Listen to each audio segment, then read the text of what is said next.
10 taon akong nagsilbi bilang anino mo, Rafael. Pero sa harap ng mga kamera at marangyang hotel na ito, idineklara mong basura ako at ang kabit mo ang reyna? Itinapon mo ang asawang nag-ahon sa'yo sa hirap para sa isang sandaling kaligayahan.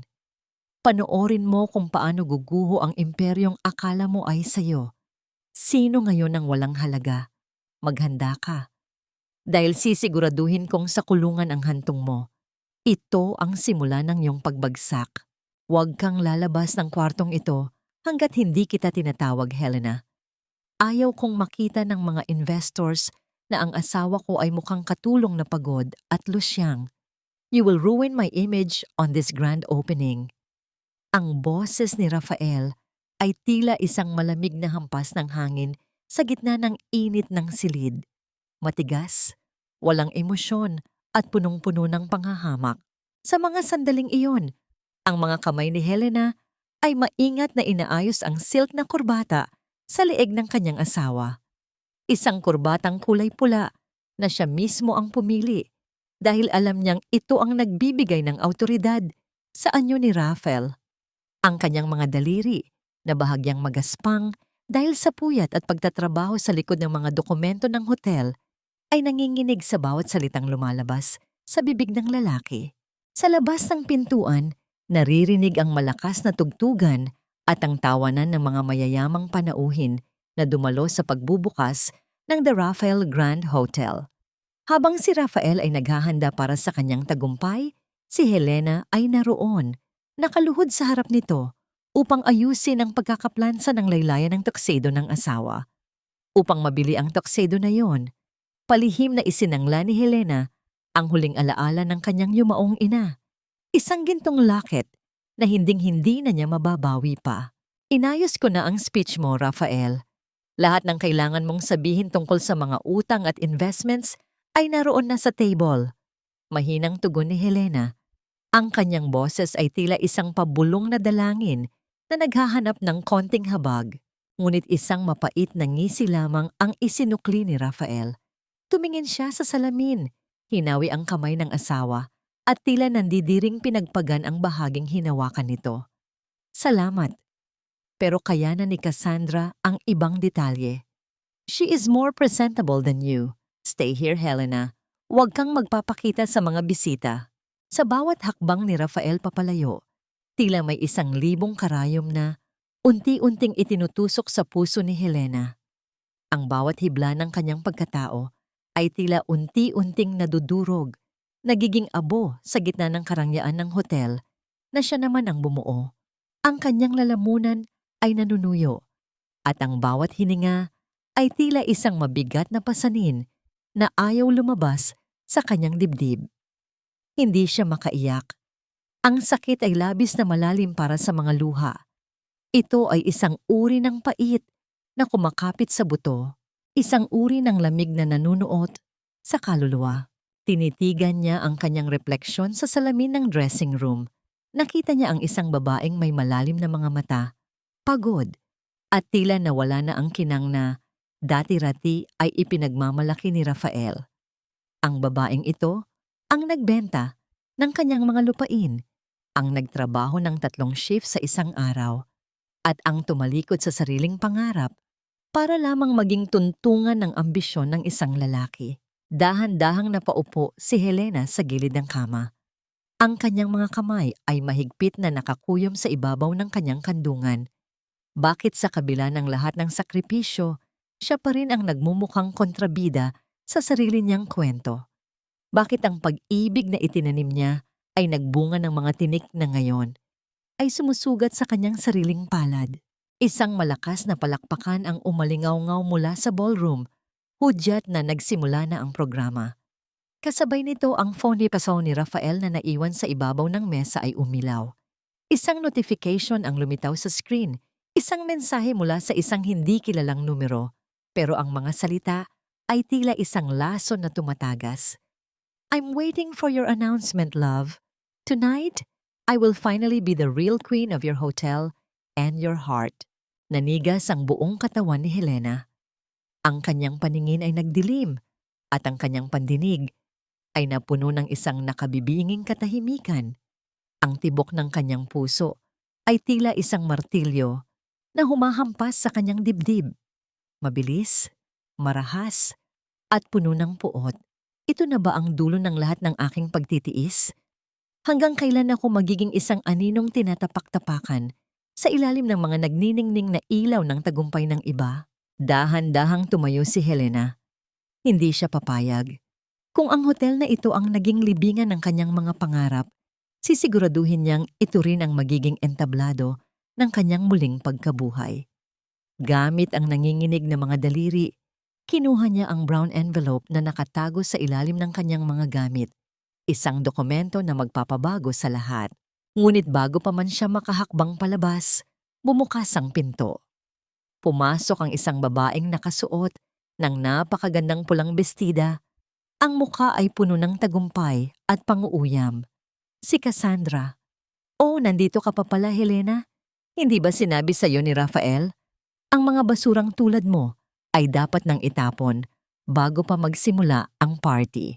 Nagtagis ang mga bagang ni Helena. Ang kanyang takot ay unti-unting napalitan ng isang malamig na determinasyon.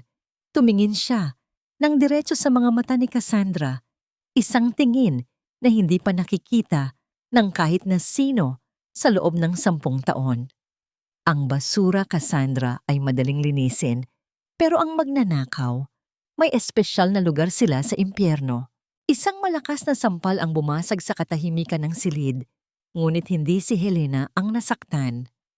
Ang tunog ng palad na tumama sa pisngi ay tila isang hudyat ng digmaang wala ng atrasan.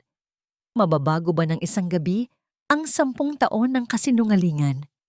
At sino ang tunay na mawawalan kapag ang lahat ng itinatago ay nalantad na sa ilalim ng mga kumukutitap na chandelier? Ang kislap ng mga dambuhalang chandelier sa ballroom ay tila libu-libong bituin na sadyang inilagay doon upang saksiha ang tagumpay ni Rafael. Ngunit para kay Helena, ang bawat kislap ng ilaw ay tila talim ng salamin na humihiwa sa kanyang balat. Ang amoy ng mamahaling alak at mga bulaklak ay hindi sapat upang takpan ang baho ng kataksilan na ngayoy bumabalot sa buong gusali. Naglakad si Helena sa gilid ng ballroom. Pilit na itinatago ang sarili sa likod ng mga matatangkad na kolumna. Ang bawat hakbang niya ay tila paglalakad sa ibabaw ng nagbabagang uling. Nakita niya si Rafael sa gitna ng entablado, nakatayo ng may gilas, hawak ang mikropono habang ang lahat ng mata ay nakatuon sa kanya. Sa tabi nito, si Cassandra ay nakatayo nang may mapang-uyam ng ngiti, tila isang reynang naghihintay na koronahan. Ladies and gentlemen, tonight is not just about the opening of this hotel. Panimula ni Rafael, ang kanyang boses ay umalingaw-ngaw sa buong silid, puno ng pagmamalaki. Tonight is about the people who made this dream possible. Many of you know that I started with nothing, and for a long time I thought I had the right partner by my side. Tumigil si Rafael at lumingon sa direksyon kung saan alam niyang nakatago si Helena. Ang kanyang mga mata ay walang kahit anong bakas ng pagmamahal, kundi purong panghahamak. Ngunit sa paglipas ng panahon, napagtanto ko na ang isang agila ay hindi maaaring lumipad ng mataas kung ang kanyang kasama ay isang pabigat lamang. Isang taong walang ibang alam gawin kundi ang manatili sa putikan ng nakaraan. Isang mahinang tawanan ang sumiklab sa mga panauhin. Naramdaman ni Helena ang init na umakyat sa kanyang mga pisngi. Ang hiya ay tila isang malapot na likido na lumulunod sa kanya. Ito ang lalaking pinaglaanan niya ng lahat. Ito ang lalaking tinulungan niyang bumangon mula sa pagkakautang. Ngunit ngayon ay ginagawa siyang katatawanan sa harap ng buong alta sosyedad ng Maynila. Kaya naman sa gabing ito, pagpapatuloy ni Rafael habang hinahawakan ang kamay ni Cassandra, nais kong ipakilala ang babaeng tunay na nagbigay sa akin ng inspirasyon. Ang babaeng may talino, ganda, at klaseng karapat-dapat sa The Rafael Grand. Cassandra, my love, will you help me cut the ribbon of our future? Ang palakpakan ay tila isang kulog na yumanig sa pundasyon ng hotel. Sa mga sandaling iyon, naramdaman ni Helena ang isang kakaibang pakiramdam. Ang sakit na kanina ay nagpapayak sa kanya ay biglang naging malamig na puot. Ang kanyang puso, na dati puno ng pag-ibig, ay tila naging isang matigas na bato. Dahan-dahang lumabas si Helena mula sa dilim. Ang kanyang itim na bestida na tila isang simbolo ng pagluluksa sa kanyang patay na pagsasama ay nagbigay sa kanya ng isang misteryosong anyo. Hindi siya tumingin sa mga bisita. Ang kanyang mga mata ay nakapako lamang kay Rafael. Umakyat siya sa entablado ng walang pasabi. Ang bawat tunog ng kanyang sapatos sa sahig na gawa sa marmol ay tila isang babala. Ang tawanan at palakpakan ay untunting huminto. Napalitan ito ng isang nakabibinging katahimikan habang ang lahat ay nagtataka kung sino ang babaeng nangahas na sumira sa perpektong sandali ni Rafael. Helena, anong ginagawa mo rito? Umalis ka na bago pa kita ipakaladkad sa mga security. Pabulong na banta ni Rafael. Ang kanyang mga bagang ay nagtatagis sa galit, ngunit hindi natinag si Helena. Kinuha niya ang isa pang mikropono mula sa podium at humarap sa madla. Ang kanyang tinig, bagaman mahinahon, ay may bigat na tila isang hatol ng korte. Nakalimutan mo yata ang isang napakahalagang detalye sa iyong talumpati, Rafael. Panimula ni Helena. Sinabi mong ang hotel na ito ay para sa inyong kinabukasan ni Cassandra. Ngunit paano kayo magkakaroon ng kinabukasan sa isang gusaling nakatayo sa lupang hindi naman sayo? Isang malakas na bulungan ang pumuno sa ballroom. Ang mukha ni Rafael ay biglang nawalan ng kulay. Ano bang pinagsasabi mo? Nababaliw ka na ba? Ngumiti si Helena, isang nangiting hindi umabot sa kanyang mga mata. Ang lupang kinatatayuan ng The Rafael Grand ay rehistrado sa ilalim ng pangalan ng aking pamilya. Isang pamana na hinding-hindi mo magagalaw. At sa oras na ito, Rafael, nais kong ipaalam sa lahat na binabawi ko na ang aking pahintulot na gamitin ang lupang ito. Inilabas ni Helena ang brown envelope at kinuha ang isang dokumento na may opisyal na selyo ng gobyerno. Itinaas niya ito upang makita ng lahat, lalo na ng mga investors na biglang naging balisa. Sa madaling salita, Rafael, ang hotel na ito ay isang ilegal na istruktura simula sa segundong ito at lahat ng perang inilagay mo rito, isang malaking bula na sasabog na ngayon. Nanlaki ang mga mata ni Cassandra at napabitaw sa braso ni Rafael. Ang takot ay mababakas sa bawat isa sa kanila. Ngunit hindi pa doon nagtatapos si Helena. Tinitigan niya si Rafael ng diretso sa mga mata.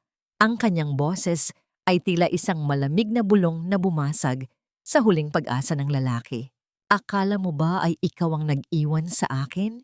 Hindi, Rafael. Ako ang nagbigay sa iyo ng lahat. At ako rin ang kukuha ng lahat mula sa iyo. Ngayon, tingnan natin kung gaano kataas ang liliparin ng iyong agila kapag wala na siyang matutungtungan.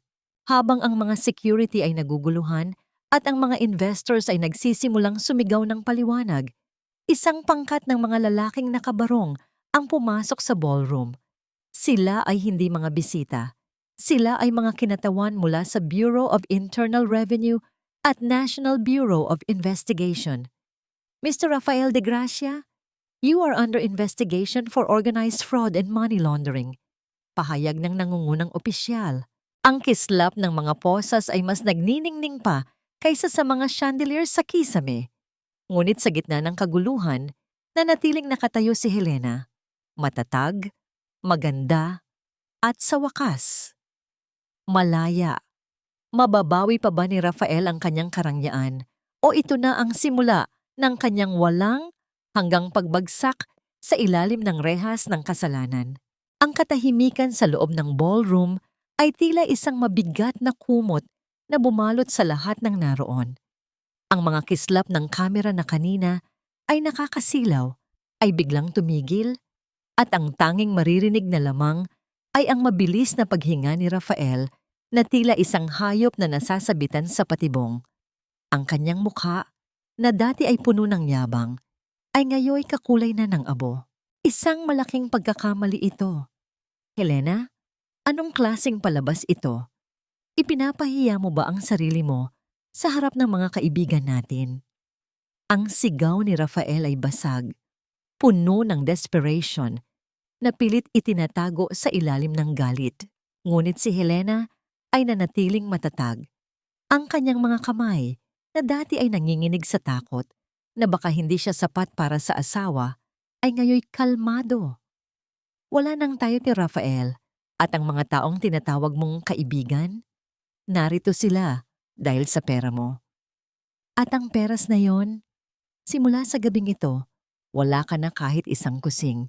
Dahan-dahang lumapit si Attorney Mateo, ang matagal ng abogado ng pamilya ni Helena, na akala ni Rafael ay matagal na ring pumanaw. Sa kanyang paglitaw, tila isang multo mula sa nakaraan ang sumingil sa lahat ng utang ni Rafael. Mr. De Gracia, ang mahinahong tinig ng abogado, ay tila isang hatol ng kamatayan. Narito ang mga dokumento na nagpapatunay na ang lahat ng pondong ginamit sa pagpapatayo ng hotel na ito ay nanggaling sa isang trust fund na ipinangalan sa lolo ni Helena. Hindi mo pagmamay-ari ang kumpanya. Ikaw ay isang empleyado lamang na binigyan ng pagkakataong mamahala. Isang pagkakataong sinayang mo sa iyong kasakiman. Hindi totoo yan. Totoo yan. Akin ang bank accounts. Akin ang lagda. Pagmamaktol ni Rafael, habang ang kanyang mga mata ay pabalik-balik kay Helena at sa abogado. Tumingin si Helena kay Cassandra na ngayoy unti-unti nang lumalayo kay Rafael. Ang babaeng kanina ay tila isang reyna, ay ngayoy mukhang isang basang sisiw na naghahanap ng malulusutan. Cassandra, akala mo ba ay ikaw ang panalo? Ang mga alahas na suot mo, ang kotse na idinodrive mo, at ang apartment na tinitirhan mo, lahat yan ay nakapangalan sa akin. Bukas na bukas din, kukunin ko ang lahat. Maiiwan kayong dalawa na kasing pulubi ng mga pangarap ninyo. Isang malakas na pagsinghap ang nagmula sa mga panauhin. Ang bawat salita ni Helena ay tila isang latigo na humahampas sa dangal ni Rafael. Ngunit sa likod ng kanyang matapang na anyo, nararamdaman ni Helena ang isang munting kirot. Ang 10 taon ng kanyang buhay ay itinapon niya sa isang lalaking hindi man lang marunong lumingon sa pinanggalingan. Ang utang na loob ay isang salitang hindi kailanman natutunan ni Rafael. Security! Ilabas ang babaeng ito! Nababaliw na siya! Sigaw ni Rafael, ngunit walang sino mang gumalaw. Ang mga gwardya na matagal nang binabayaran ni Helena ng palihim ay nanatiling nakatayo ng tuwid. Ang mga mata ay nakapako sa kanilang tunay na amo. Ang mga taong ito ay sumusunod sa akin, Rafael, hindi sa'yo. Malamig na tugon ni Helena. Sa gitna ng tensyon, lumapit si Nanay Rosa kay Helena at marahang hinawakan ang kanyang balikat. Ang init ng palad ng matanda ay tila isang paalala na hindi siya nag-iisa. Tapos na, anak. Tama na ang pagtitiis. Bulong ng matanda. Ito ang golden moment ni Helena. Sa harap ng lahat, kinuha niya ang wedding ring mula sa kanyang daliri. Tinitigan niya ito, ang simbolo ng kanyang pagkaalipin sa loob ng isang dekada. Sa isang marahang galaw, hinayaan niyang mahulog ang singsing sa sahig na marmol. Ang tunog ng ginto na tumama sa bato ay tila isang huling hudyat ng pagtatapos. Rafael, hilingin mo na ang lahat ng dasal na alam mo. Dahil ang impyernong ginawa mo para sa akin, ibinabalik ko na sa iyo ng may interes. Habang ang mga opisyal ng NBI ay lumalapit upang pusasan si Rafael, ang lalaki ay biglang sumigaw, "Hindi pa tayo tapos, Helena. Sisiguraduhin kong magsisisi ka." Ngunit si Helena ay hindi na lumingon. Naglakad siya palabas ng ballroom. Ang kanyang ulo ay nakataas. Ang bawat hakbang ay puno ng bagong natagpuang kalayaan. Ngunit sa pintuan, isang hindi kilalang lalaki na nakasuot ng itim na suit ang humarang sa kanya. Ang mga mata nito ay pamilyar, tila isang anino mula sa kanyang kabataan na matagal na niyang ibinaon sa limot. The play was magnificent, Helena. Bulong ng lalaki. But the real war is just beginning. Sino ang lalaking ito? At anong sikreto ang itinatago ni Helena na mas malalim pa sa pagmamay-ari ng hotel? Ibigay mo sa akin ang access code ng bank accounts, Helena. Ngayon din, huwag mong subukan ang pasensya ko kung ayaw mong masaktan. Ang boses ni Rafael ay hindi na ang boses ng isang respetadong CEO. Ito ay boses na ng isang desperadong kriminal na nasusukol sa kanto. Ang kanyang mga mata ay nanlilisik. Ang kanyang tuksido, na kanina ay maayos, ay ngayoy lukot-lukot na. At ang kanyang pawis ay tumatulo na tila ulan sa kanyang namumutlang mukha. Sa mga sandaling iyon, nararamdaman ni Helena ang talim ng bawat salita ni Rafael. Ngunit sa halip na matakot, naramdaman niya ang isang malamig na kapayapaan.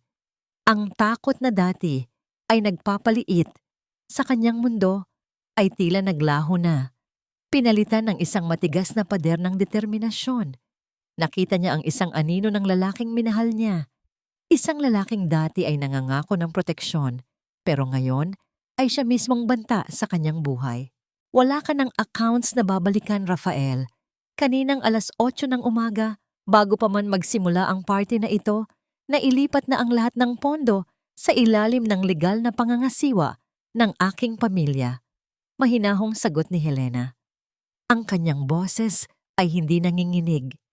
Ito ay ang tunog ng isang babaeng tapos na sa pagiging biktima.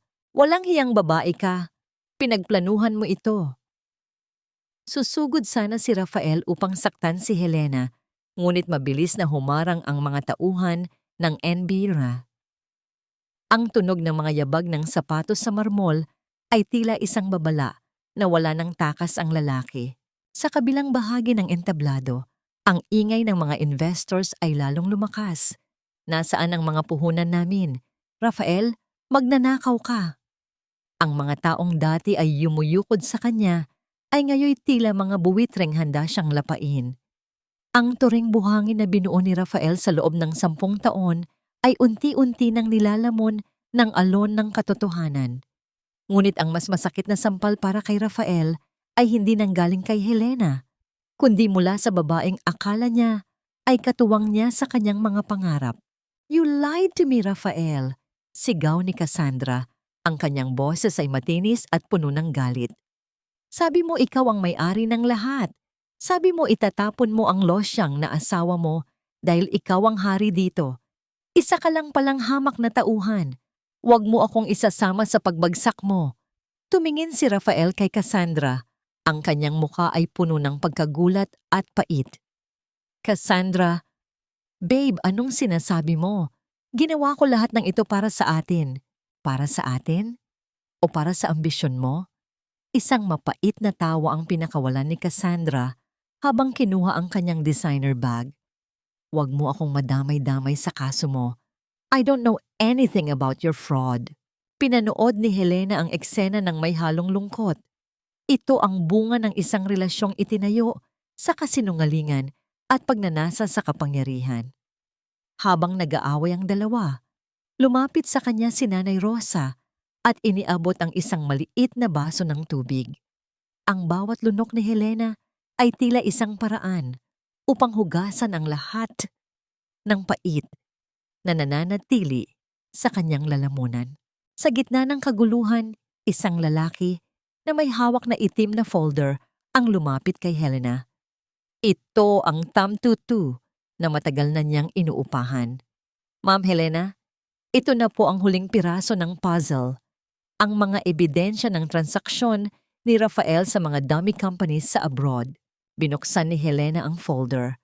Sa loob nito, hindi lamang mga numero at pirma ang nakita niya. May isang lumang litrato ni Rafael noong nagsisimula pa lamang sila, nung ang tanging yaman nila ay ang pag-ibig sa isa't isa. Ang puso ni Helena ay bahagyang kumirot. Isang mabilis na alaala ng isang Rafael na marunong pang ngumiti ng tapat. Ngunit mabilis itong naglaho nang muli niyang marinig ang pagmumura ni Rafael habang pinuposasan siya ng mga pulis. Dalhin na ninyo siya, utos ng opisyal. Habang hinihila si Rafael palabas ng ballroom, ang mga mata niya ay muling nagtagpo sa mga mata ni Helena. Magsisisi ka, Helena. Sisiguraduhin kong pagbabayaran mo ito. Nanatiling tahimik si Helena. Tiningnan niya ang kanyang mga palad. Ang mga palad na nagbuo ng imperyong iyon. At ang mga palad na wumasak din dito upang mahanap ang katarungan. Sa wakas, ang amoy ng lansa ng kataksilan ay unti-unti nang napapalitan ng amoy ng sariwang hangin mula sa labas. Ngunit bago pa man siya makahinga ng malalim, muling lumapit ang misteryosong lalaking nakita niya sa pinto kanina. Inabutan siya nito ng isang maliit na puting sobre na walang sulat sa labas. Hindi lang pera at hotel ang ninakaw sa iyo ni Rafael, Helena. Bulong ng lalaki bago muling nawala sa dami ng tao. Basahin mo ang nasa loob at malalaman mo kung sino talaga ang pumatay sa mga pangarap ng tatay mo. Nanlamig ang buong katawan ni Helena. Ang kanyang mga kamay ay muling nanginig habang hawak ang sobre. May mas malalim pa bang lihim na itinatago ang kanyang asawa? Isang lihim na kasing itim ng gabi. Akala ko, ang pag-ibig ay parang puhunan. Kapag ibinigay mo ang lahat, lalago ito at magbubunga ng kaligayahan. Pero sa huli, ang tanging nakuha ko ay ang abo ng aking sariling puso. Ang bulong na ito ni Helena ay tila isang malungkot na himig na humalo sa malamig na hangin ng gabi. Habang nakaupo siya sa likod ng kanyang sasakyan, papalayo sa nagniningning na hotel, mahigpit niyang hawak ang puting sobreng ibinigay ng misteryosong lalaki. Ang kanyang mga mata ay nakatitig sa kawalan. Ngunit ang kanyang isipan ay bumabalik sa isang panahon kung kailan ang buhay ay mas simple, ngunit mas masakit. 10 taon na ang nakalilipas.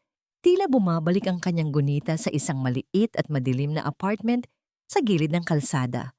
Naaalala niya ang tunog ng ulan na tumatama sa butas-butas na bubong at ang bawat patak ng tubig ay kailangang saluhin ng mga lumang timba. Sa panahong iyon, si Rafael ay isang lalaking puno ng pangarap, ngunit walang kahit isang kusing sa bulsa. Huwag kang mag-alala, Helena, sabi ni Rafael noon habang hinahawakan ang kanyang mga kamay na puno ng kalyo. Kapag naging matagumpay na ako, gagawin kitang reyna. Hindi mo na kailangang magtrabaho sa 3 karinderya. Ibibigay ko sa iyo ang buong mundo. Ngumiti si Helena noon, naniwala sa bawat salitang lumalabas sa bibig ng lalaki. Upang matustusan ang pag-aaral ni Rafael at ang unang puhunan ng kanyang negosyo, ibinenta ni Helena ang lahat ng mayroon siya. Nagtrabaho siya bilang waitress sa umaga, labandera sa hapon, at tagalinis ng opisina sa gabi. Ang kanyang mga pangarap na maging isang arkitekto ay isinantabi niya upang maging tuntungan ni Rafael patungo sa tuktok. Isang gabi, naaalala ni Helena ang kanyang ama, si Mang Teodoro. Anak, sigurado ka ba sa lalaking iyan? Ang utang na loob ay madaling makalimutan kapag ang bulsa ay puno na ng ginto, babala ng matanda. Ngunit si Helena, nabulag sa pag-ibig, ay ipinagtanggol pa ang asawa. Mabuting tao si Rafael, tay. Hinding-hindi niya ako pababayaan. Ilang buwan matapos ang pag-uusap na yon, biglang pumanaw ang kanyang ama dahil sa atake sa puso o yon ang akala niya. Ang kanyang ama ay namatay sa gitna ng isang mainit na pagtatalo tungkol sa perang nawawala sa kanilang maliit na kabuhayan sa probinsya.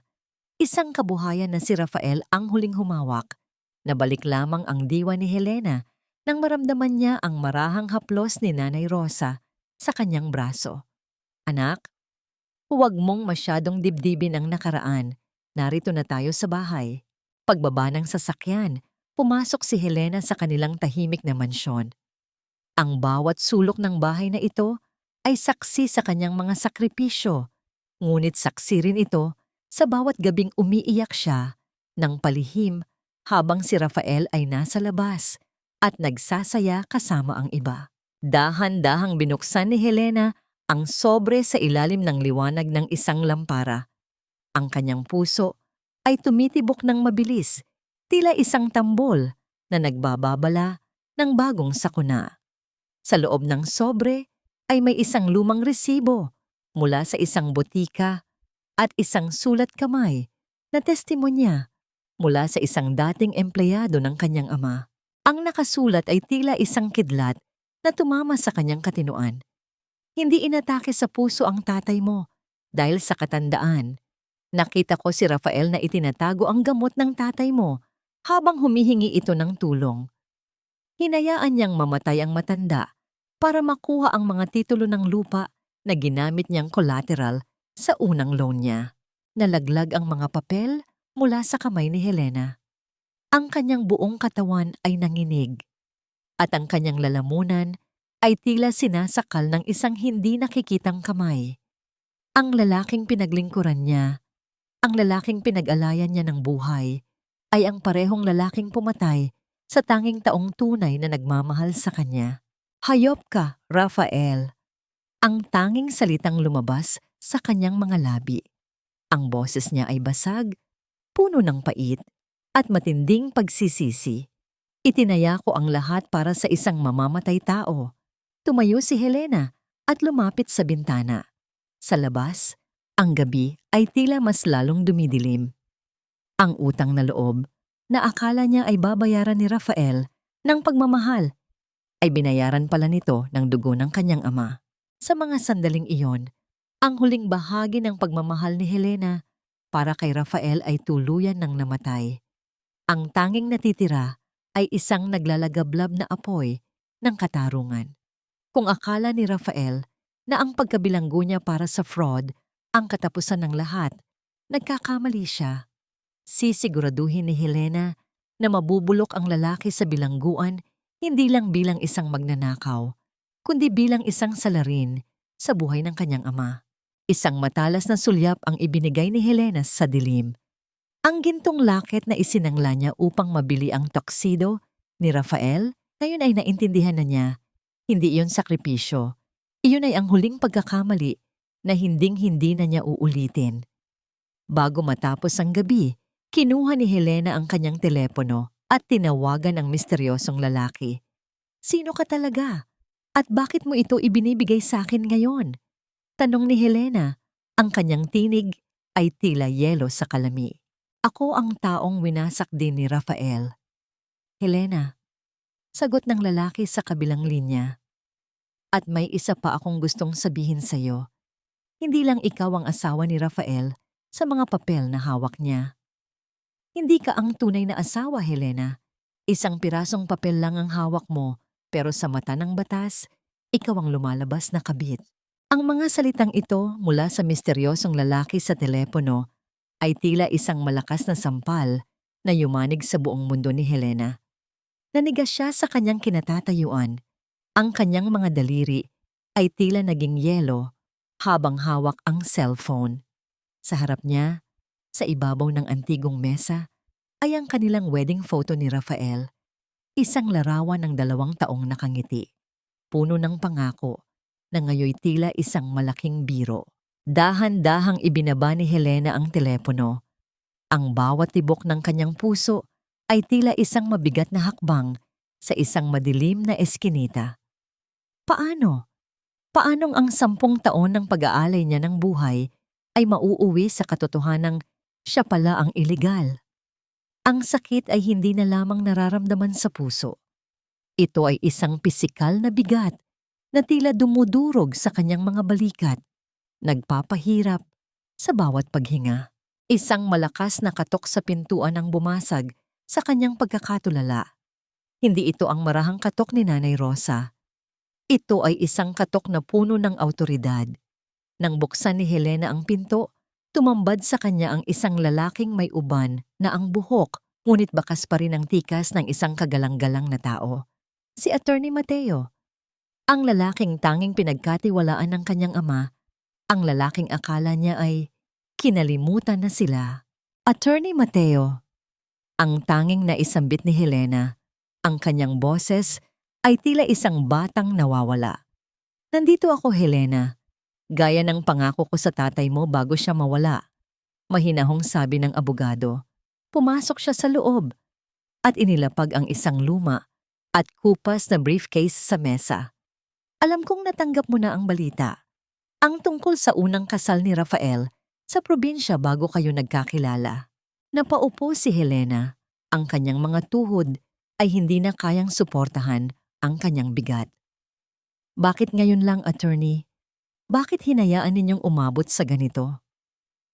Dahil si Rafael ay tuso, anak.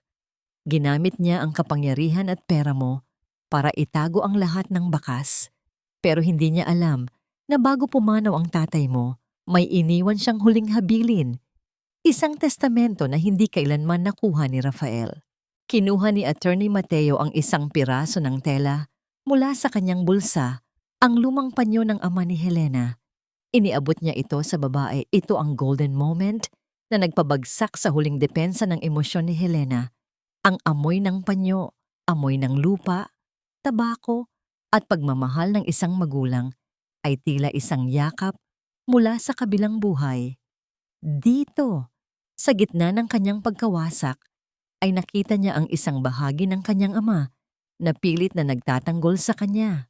Sa ilalim ng batas, Helena, ang kasalan ninyo ni Rafael ay void ab initio. Walang bisa simulat sa pool dahil sa bigami. Paliwanag ni Mateo, ang kanyang tinig ay tila isang matibay na kalasag. Ibig sabihin, wala siyang karapatan sa kahit anong ari-arian mo, pero kailangan nating kumilos ng mabilis. Sinusubukan ni Cassandra na gamitin ang sitwasyong ito para baligtarin ka at palabasin na ikaw ang nanggulo sa kanilang relasyon.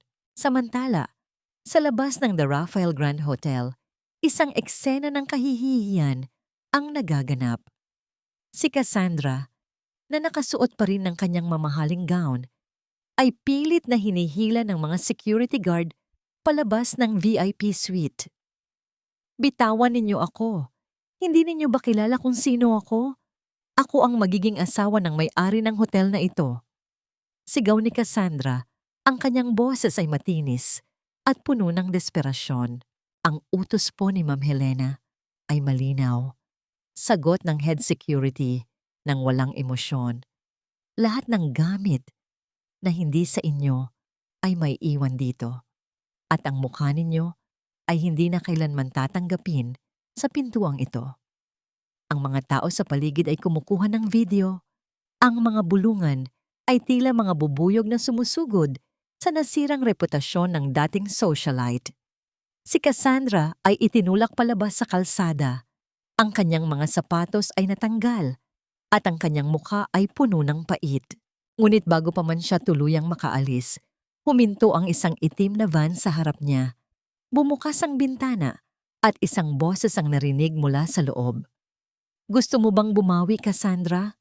May hawak akong alas na siguradong ikamamatay ni Helena sa inggit. Sa loob ng mansyon, tiningnan ni Helena si Attorney Mateo ng may bagong determinasyon. Anong kailangan nating gawin, attorney? Hindi na ako ang Helena na madaling saktan. Ako na ang tatapos sa larong sinimulan nila.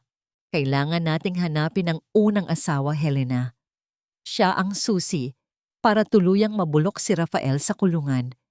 Pero mag-ingat ka. Dahil hindi lang ikaw ang naghahanap sa kanya.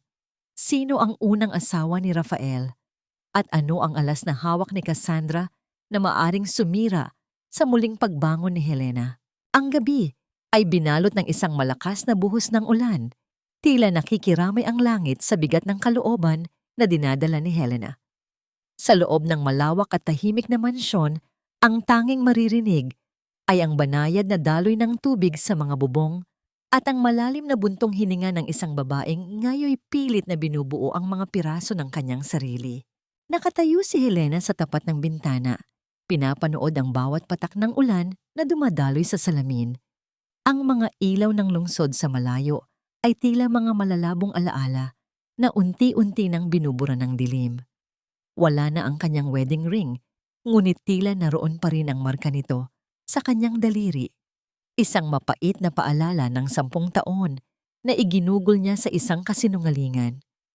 Anak, kanina ka pa riyan. Lumalamig na ang pagkain. Ang boses ni Nanay Rosa ay tila isang mainit na kumot sa gitna ng ginaw. Paglingon ni Helena, nakita niya ang matanda na may dalang isang mangkok ng mainit na lugaw. Ito ang golden moment ng gabing iyon. Hindi ito ang marangyang pagkain na madalas ihanda sa mga party ni Rafael. Ito ay ang pagkaing kinagisnan ni Helena noong bata pa siya, noong ang tanging yaman nila ay ang pagmamahal ng kanyang mga magulang. Dahan-dahang naupo si Helena sa harap ng hapagkainan. Kinuha niya ang kutsara at humigop ng mainit na sabaw. Ang init nito ay tila dahan-dahang humahaplos sa kanyang naninigas na dibdib. Sa bawat lunok, tila may isang bahagi ng kanyang sakit ang uont-unting natutunaw. Nay, ang akala ko noon, sapat na ang magmahal ako ng buo para hindi ako iwan. Mahinang simula ni Helena, ang kanyang mga mata ay nagsisimula nang mangilid ang luha. Pero paano mo palalaguin ang isang halaman kung ang lupang kinatatayuan nito ay puno ng lason? Hinawakan ni Nanay Rosa ang kamay ni Helena. Ang kanyang mga palad na puno ng gatla ay simbolo ng mahabang panahon ng pagtitiis at karunungan. Ang pag-ibig, Helena, ay hindi isang utang na dapat bayaran. Kung hindi niya nakita ang halaga mo, hindi ibig sabihin na wala kang halaga. Sadyang bulag lang ang kanyang puso sa liwanag na ibinibigay mo. Dito na tuluyang bumuhos ang mga luha ni Helena, hindi mga luha ng kahinaan, kundi mga luha ng pagpapalaya. Ang bawat patak ay tila humuhugas sa dumi ng 10 taong panlalait at gaslighting na naranasan niya. Sa piling ni Nanay Rosa, hindi siya ang losyang na asawa ni Rafael. Siya ay ang batang Helena na muling natututong huminga. Nay, paano kung totoo ang sinabi ni Attorney Mateo? Paano kung ang buong buhay ko sa piling niya ay isang krimen lang? Kung ganoon, anak, gamitin mo ang katotohanan yon para palayain ang sarili mo. Huwag mong hayaang ang nakaraan ang maging rehas ng iyong kinabukasan. Nabalik ang diwa ni Helena nang makarinig siya ng isang mensahe sa kanyang telepono. Galing ito kay Attorney Mateo. Ngunit ang nilalaman nito ay hindi tungkol sa mga dokumento, kundi isang balita mula sa presinto kung saan nakakulong si Rafael. Helena, tumatawag ang kampo ni Rafael. Nagkakaroon siya ng panic attack sa loob ng selda at nagmamakaawa siyang makausap ka. Sinasabi niyang may kailangan siyang aminin na hindi niya masabi sa mga pulis. At humihingi rin siya ng tulong pinansyal para sa kanyang piyansa dahil ang lahat ng kanyang accounts ay naka-freeze na. Isang mapait na ngiti ang gumuhit sa mga labi ni Helena. Ang lalaking dati ay tinitingala niya bilang isang makapangyarihang CEO ay ngayoy tila isang pulubing humihingi ng mumo ng kanyang atensyon. Ang kanyang puso ay hindi na nakaramdam ng awa. Ang tanging naroon ay ang matibay na pasya na tapusin na ang lahat. Tumayo si Helena. Ang kanyang anyo ay mas matatag kaysa kanina. Nay, kailangan kong harapin ang multo ng aking nakaraan. Hindi dahil gusto ko siyang tulungan, kundi dahil gusto ko siyang makitang bumagsak ng tuluyan. Habang naghahanda si Helena para sa susunod na araw, hindi niya alam na sa isang madilim na silid sa kabilang bahagi ng lungsod, si Cassandra ay kasalukuyang nakikipag-usap sa isang taong may hawak ng mga dokumentong hindi inaasahan ni Helena. Ang alas na binabanggit ay hindi lamang tungkol sa kasal, kundi tungkol sa isang lihim na anak na maaaring magpabago sa hatol ng batas. Maaatim ba ni Helena na makaharap muli ang asawang pumatay sa kanyang mga pangarap? At ano ang gagawin niya kapag nalaman niyang ang unang asawa ni Rafael ay mas malapit sa kanya kaysa sa kanyang iniisip? Ang amoy ng luma at malamig na semento ay tila nanunuot sa bawat hininga ni Helena habang naglalakad siya sa mahabang pasilyo ng piitan. Ang tunog ng kanyang mga takong sa sahig ay tila isang regular na pintig ng orasan. Matatag, walang pag-aalinlangan at nagbibigay ng babala. Sa kabilang dako ng bakal na rehas, nakita niya si Rafael. Wala na ang kislap ng kanyang mga mata, ang kanyang buhok ay gulo-gulo, at ang kanyang mukha ay tila tumanda ng 10 taon sa loob lamang ng isang gabi. Nang makita ni Rafael si Helena, agad itong tumayo at lumapit sa pagitan ng kanilang namamagitan na harang. Ang kanyang mga kamay ay mahigpit na kumapit sa malamig na bakal. Helena, salamat, salamat, at dumating ka. Ang boses ni Rafael ay basag, puno ng desperation, na tila isang taong nalulunod na nakakita ng isang pirasong kahoy na lulutang-lutang. Alam kong hindi mo ako matitis. I'm sorry, Helena. Everything I did, it was a mistake. Nasilaw lang ako, pero ikaw ang buhay ko. Naupo si Helena sa tapat ng mesa.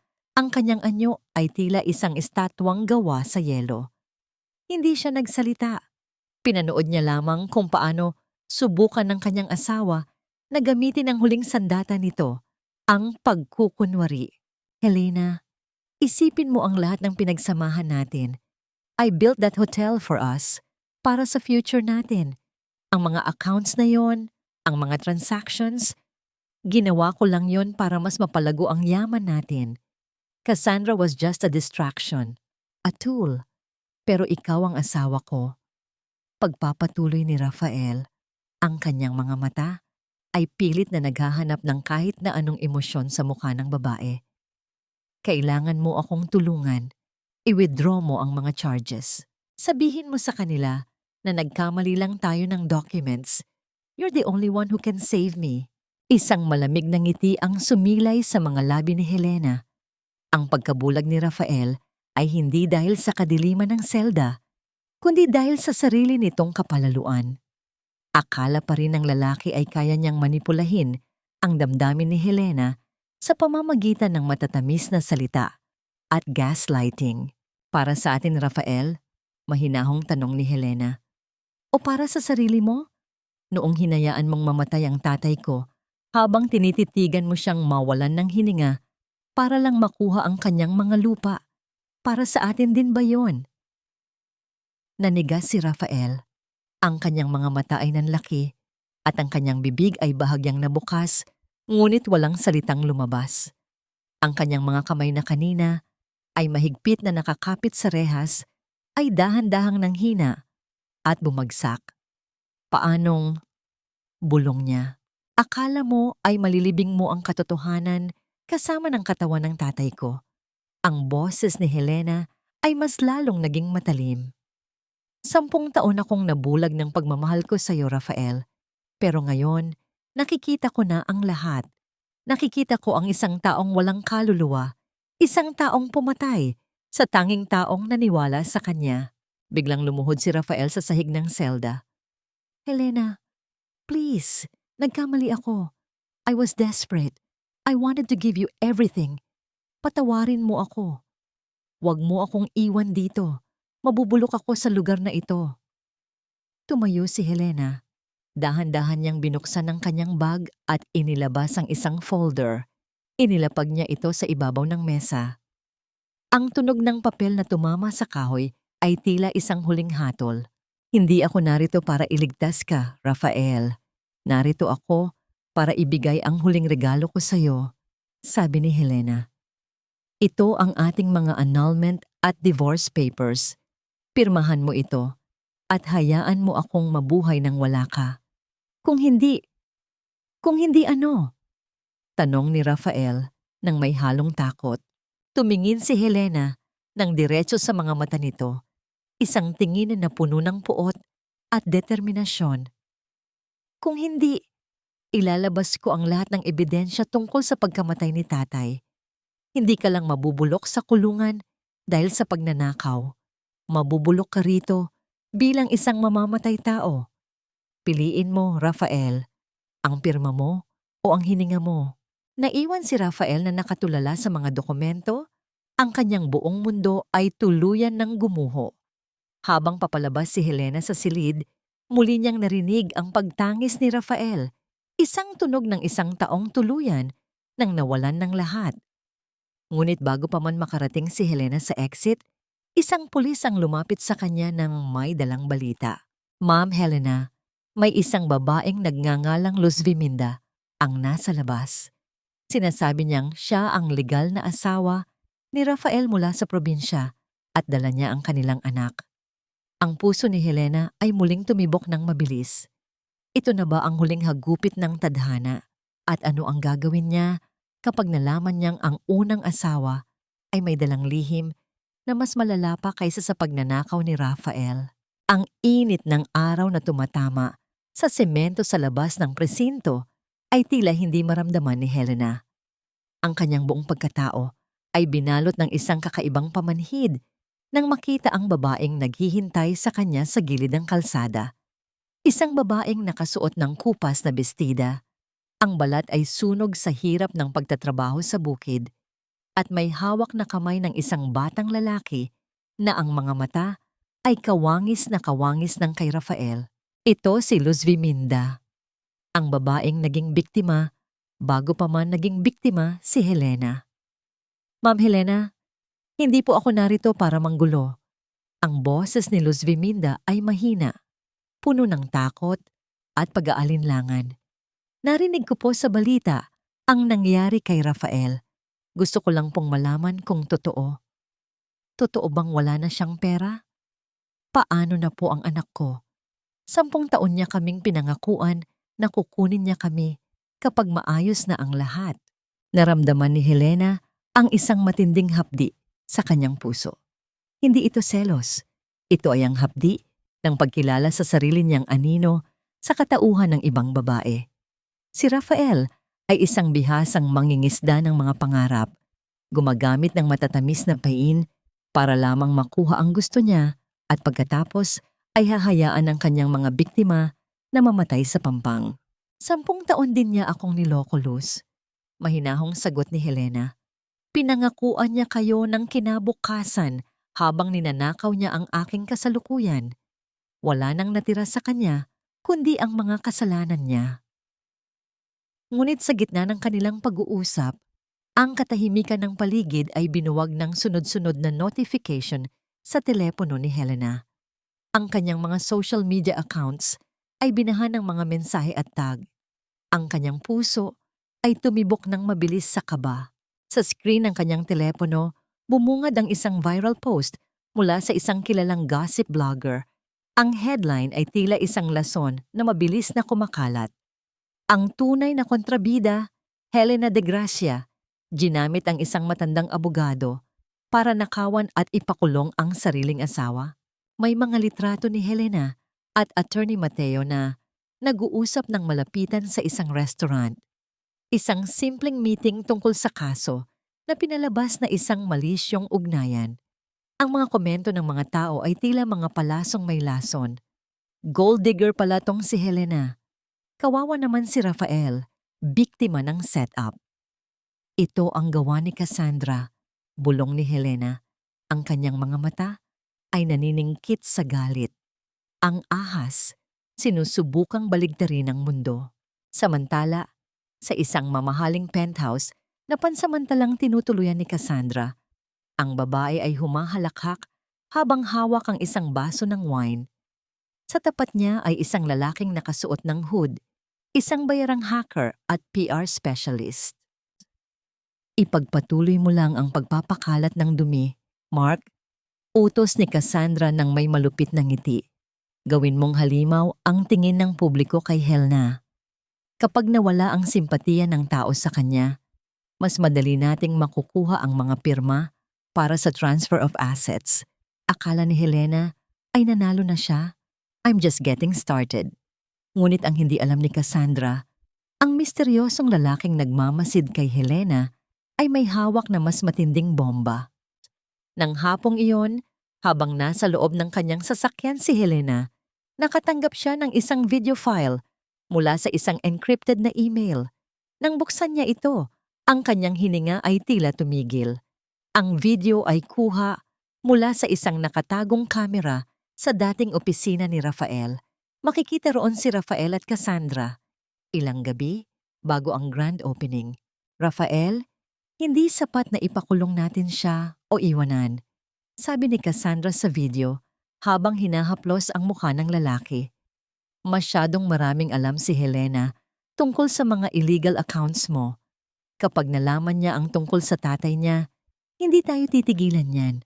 Kailangan nating tapusin ang problema permanently. Alam ko, sagot ni Rafael ng walang alinlangan. May kinausap na akong tao.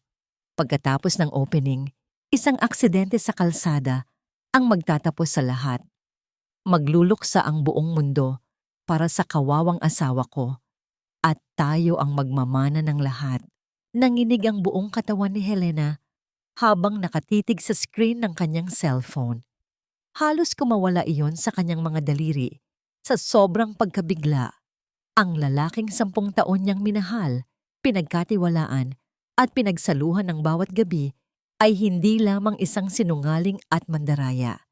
Isa rin itong taong walang pag-aatubiling magbuwis ng buhay para sa sariling kapakinabangan. Parang may malamig na kamay na sumakal sa kanyang dibdib.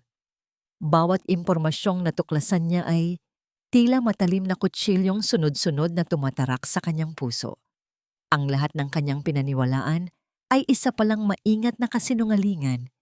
Hindi lamang ang kanyang pangalan, dignidad at kabuhayan ang target ng mga plano nito. Maging ang kanyang paghinga, ang mismong pagkakataong mabuhay pa siya sa susunod na araw ay isinama na sa presyo ng kanilang kasakiman.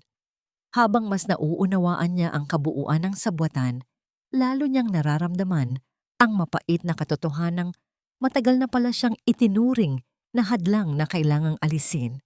Tumingin si Helena sa salamin ng sasakyan. Wala nang bakas ng takot sa kanyang mga mata.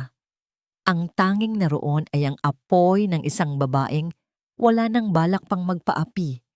Akala ninyo ay tapos na ang laro. Bulong ni Helena sa hangin.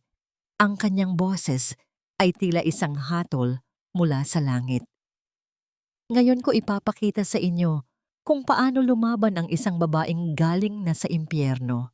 Dinala ni Helena ang video kay Attorney Mateo, ngunit sa daan, isang itim na sasakyan ang biglang sumulpot mula sa likuran at nagsimulang bumangga sa kanyang sasakyan. Isang marahas na tunog ng pagbangga ang yumanig sa buong paligid habang pilit na inililigaw ni Helena ang kanyang manibela. Ito na ba ang aksidente na pinaplano ni Rafael? At sino ang lalaking nagmamaneho ng itim na sasakyan na pilit siyang itinatapon sa bangin? Ang marahas na pag-atake ng itim na sasakyan ay tila isang bangungot na nagkakatotoo sa gitna ng kalsada. Ramdam ni Helena ang bawat pagyanig ng kanyang manibela, ang bawat puwersa ng pagbangga na tila gustong kumitil sa kanyang hininga. Ngunit sa gitna ng panganib, isang malamig na determinasyon ang bumalot sa kanya.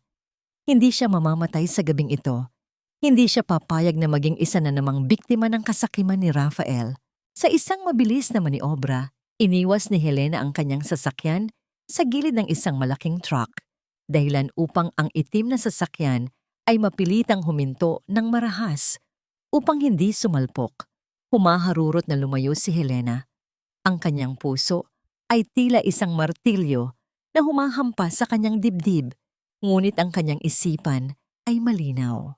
Imbes na umuwi sa kanyang mansyon, dumiretso si Helena sa himpilan ng isang malaking network ng telebisyon. Alam niyang sa mga sandaling ito, ang katotohanan ang kanyang tanging kalasag. Attorney Mateo, ilabas na natin ang lahat. Ang tanging sabi ni Helena sa kanyang telepono habang papasok sa building. Kinabukasan, ang buong Pilipinas ay nagising sa isang balitang yumanig sa bawat tahanan. Ang video ng pagpaplano ni Rafael at Cassandra na ipapatay si Helena ay naging viral sa lahat ng platform. Ang mukha ni Rafael na punong-puno ng kasamaan at ang mapanuring na ngiti ni Cassandra ay naging simbolo ng kataksilan. Ang fake news na ipinakalat ni Cassandra tungkol kay Helena ay tila mga bula na biglang naglaho nang mailabas din ni attorney Mateo ang mga bank records na nagpapatunay na si Cassandra ay binabayaran ni Rafael gamit ang perang ninakaw sa pamilya ni Helena. Sa loob ng kanyang selda, napanood ni Rafael sa isang maliit na telebisyon ang pagguho ng huli niyang pag-asa. Ang mga preso sa paligid niya, na dati ay walang pakialam, ay nagsimula na siyang kutyain. "Hoy Rafael, ang galing mong umarte, pero mas magaling pala ang asawa mo." Sigaw ng isa sa mga ito. Napaupo si Rafael sa malamig na sahig. Ang kanyang mga kamay ay nakakayom hanggang sa bumao ng kanyang mga kuko sa sariling palad. Ang hagupit ng karma ay hindi nanggaling sa latigo, kundi sa katotohanang ang lahat ng kanyang pinaghirapang itago ay nakalantad na sa buong mundo. Wala na siyang dangal, wala na siyang pera, at ngayon ay haharapin na niya ang kasong attempted murder. Samantala, si Cassandra ay hindi rin nakaligtas. Ang kanyang tinutuluyang penthouse ay nilusob ng mga pulis. Ang babaeng dati ay puno ng yabang ay ngayon nakaposas. Ang kanyang mamahaling gown ay punit-punit at ang kanyang makeup ay kalat sa kanyang mukha dahil sa iyak ng desperasyon. "Hindi ko kasalanan. Si Rafael ang nag-utos ng lahat."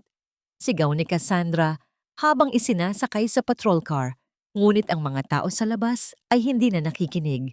Sa halip, ang mga ito ay nagtatapon ng mga basura sa kanya bilang tanda ng kanilang matinding galit. Sa gitna ng lahat ng ito, si Helena ay naroon sa loob ng kanyang silid, tahimik na nagmamasid sa balita. Wala siyang naramdamang katuwaan sa pagbagsak ng dalawa. Ang tanging naramdaman niya ay ang isang malalim na pagod at ang unti-unting paghilom ng isang sugat na 10 taon niyang dinala. Ito ang kanyang golden moment. Kinuha niya ang isang lumang litrato ng kanyang tatay at hinaplos ang mukha nito. "Tay, nakamit na natin ang katarungan. Wala na ang mga taong kumuha ng buhay at pangarap mo." Isang kumatok sa pintuan. Pagbukas ni Helena, tumambad sa kanya ang misteryosong lalaki na nagbigay sa kanya ng mga ebidensya. Ngayon, sa ilalim ng liwanag, nakita ni Helena ang mukha nito ng malinaw. Ang kanyang mga mata ay nanlaki. "Sebastian?" Bulong ni Helena. Ang lalaki ay ngumiti ng bahagya. Ang mga mata nito ay puno ng lungkot at pag-unawa. Si Sebastian ay ang dati niyang kababata. Ang lalaking dati ay nagmamahal sa kanya bago pa dumating si Rafael. Si Sebastian na akala niya ay namatay na sa isang aksidente sa abroad, maraming taon na ang nakalilipas. "Sinabi ko sa iyo, Helena, hindi ka nag-iisa sa laban na ito," sabi ni Sebastian. "Pero may isa pa tayong kailangang gawin. Si Rafael ay may huling barahan na balak gamitin sa korte, isang dokumento na sinasabing ikaw ang may-ari ng lahat ng ilegal na kumpanya niya." Nanlamig ang buong katawan ni Helena. Ibig sabihin, kahit nasa loob na ng rehas si Rafael, sinusubukan pa rin nitong hilahin siya pababa. Makatatakas ba si Helena sa huling patibong ni Rafael o muli siyang mababalot ng dilim ng nakaraan? At ano ang tunay na dahilan ng pagbabalik ni Sebastian sa kanyang buhay? "Kung babagsak ako, Helena, sisiguraduhin kong kasama kita sa impyerno. Akala mo ba ay hahayaan kitang maglakad ng malaya habang ako ay nabubulok sa rehas? Magkasama nating binuo ang imperyong ito, kaya magkasama rin tayong haharap sa hatol." Ang mga salitang ito ni Rafael ay tila isang malapot na lason na kumalat sa loob ng maliit at malamig na visitation room ng presinto. Nakaupo siya sa tapat ni Helena. Ang kanyang mga kamay ay nakaposas, ngunit ang kanyang mga mata ay nagniningas pa rin sa galit at paghihiganti.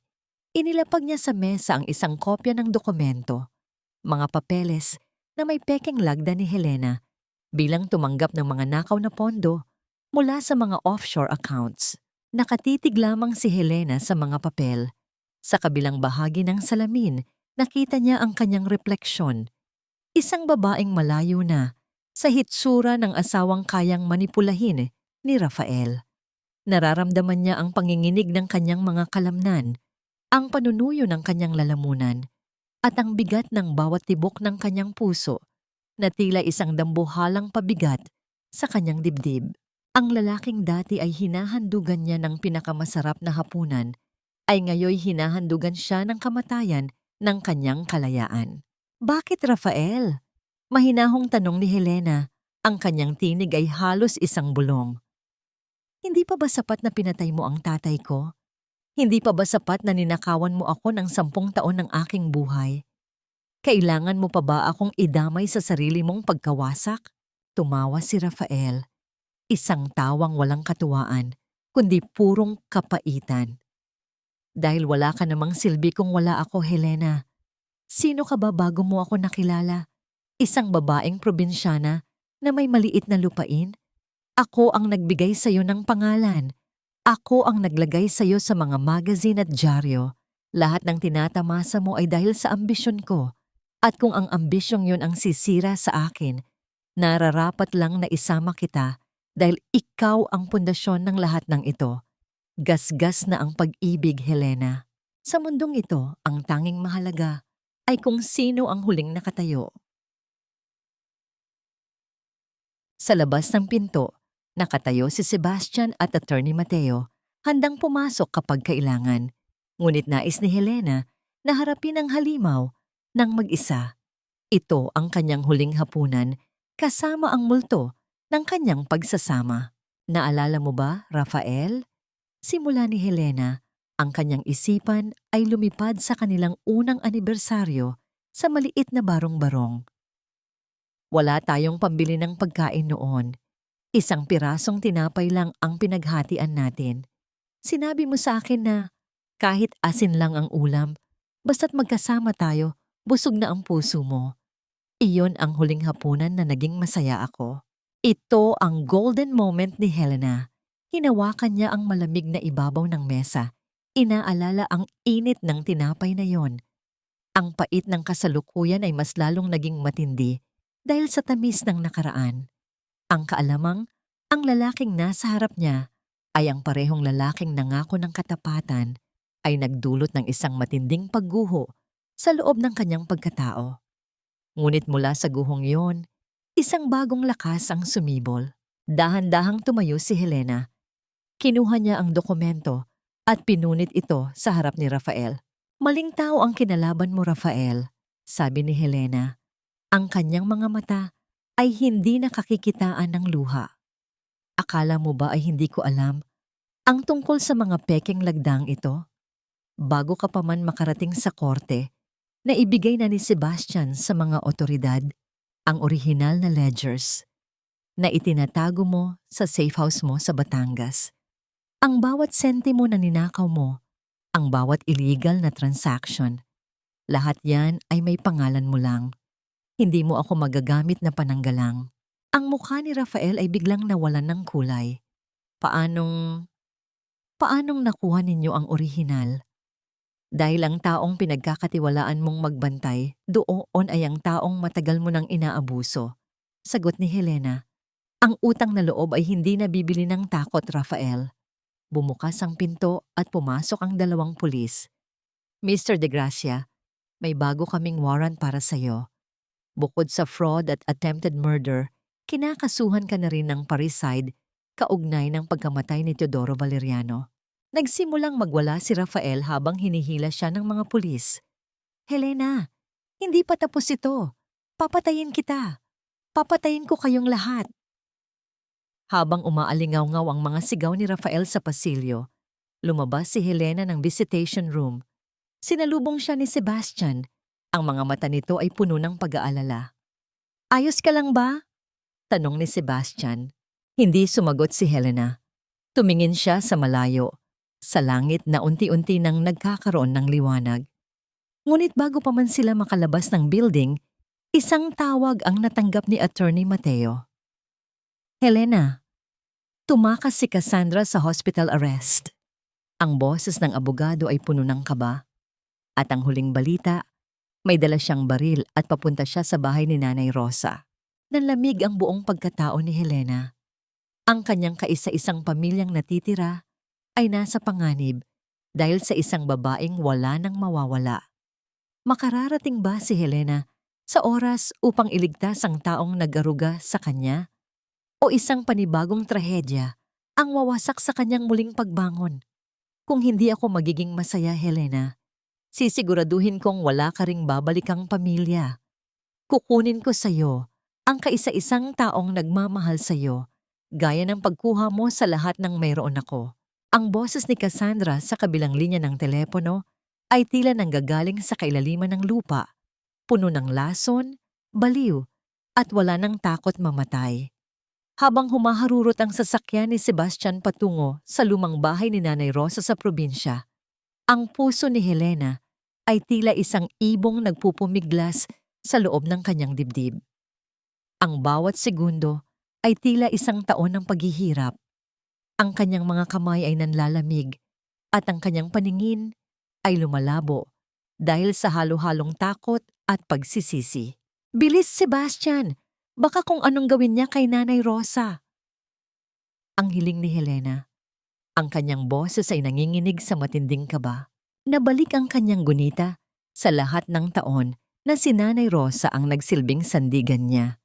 Noong mga gabing itinataboy siya ni Rafael, si Nanay Rosa ang nagpapainit ng kanyang gatas. Noong mga araw na pakiramdam niya ay wala siyang silbi, ang matanda ang nagpapaalala sa kanya na siya ay anak ng isang marangal na tao. Ang pagkawala ni Nanay Rosa ay nangangahulugan ng tuluyang pagkamatay ng kanyang huling ugnayan sa kabutihan. Pagdating nila sa tapat ng bahay, ang katahimikan ng paligid ay nakabibingi. Ang tanging maririnig ay ang huni ng mga kuliglig at ang malakas na pintig ng puso ni Helena. Ang pinto ng bahay ay bahagyang nakabukas, isang imbitasyon sa isang panganib na hindi nila nakikita. Dahan-dahang pumasok si Helena, kasunod si Sebastian. Sa loob ng maliit na sala, sa ilalim ng malamlam na liwanag ng isang bumbilya, nakita nila si Nanay Rosa na nakaupo sa sahig. Sa likod niya nakatayo si Cassandra, hawak ang isang baril na nakatutok sa sentido ng matanda. Ang buhok ni Cassandra ay gulo-gulo. Ang kanyang mga mata ay nanlilisik at ang kanyang labi ay nanginginig sa galit. "Huwag kang lalapit, Helena!" sigaw ni Cassandra. "Isang hakbang mo pa, tatapusin ko ang buhay ng matandang ito. Tingnan natin kung gaano kakatapang kapag nakita mo ang utak niya sa sahig." "Cassandra, bitawan mo siya. Walang kinalaman si Nanay Rosa rito," mahinahong sabi ni Helena, kahit na sa loob niya ay gusto na niyang sumigaw sa takot. "Ang galit mo ay nasa akin. Ako ang harapin mo." "Galit?" "Hindi lang ito galit, Helena. Sinira mo ang buhay ko. Dahil sa'yo, naging kriminal ako sa mata ng lahat. Dahil sa'yo, nawala ang marangyang buhay na pinangarap ko." Ang boses ni Cassandra ay gumaralgal, isang palatandaan ng unti-unting pagguho ng kanyang katinuan. Dito nangyari ang golden moment. Si Nanay Rosa, sa kabila ng dulo ng baril na nakatutok sa kanya, ay tumingin kay Cassandra ng may habag. Hindi takot ang makikita sa kanyang mga mata, kundi isang malalim na pangunawa. "Anak!" Mahinahong panimula ni Nanay Rosa, ang kanyang boses ay tila isang banayad na agos ng tubig sa gitna ng bagyo. Ang tunay na rehas ay hindi ang bakal na kulungan, kundi ang puot na nasa loob ng puso mo. Kahit patayin mo ako, hindi ka pa rin magiging malaya. Habang buhay kang tatakbo sa anino ng iyong sariling konsensya. Napatigil si Cassandra. Ang kanyang kamay na humahawak sa baril ay nagsimulang manginig ng husto. Ang mga salita ng matanda ay tila mga palasong tumatagos sa kanyang matigas na balat. Sa mga sandaling iyon, ang katahimikan sa silid ay tila nagkaroon ng sariling bigat. "Tumahimik ka! Wala kang alam!" sigaw ni Cassandra. Ngunit ang kanyang tinig ay wala ng puwersa. Nagsimula siyang umiyak, mga luha ng isang taong tuluyan nang nawala ng direksyon.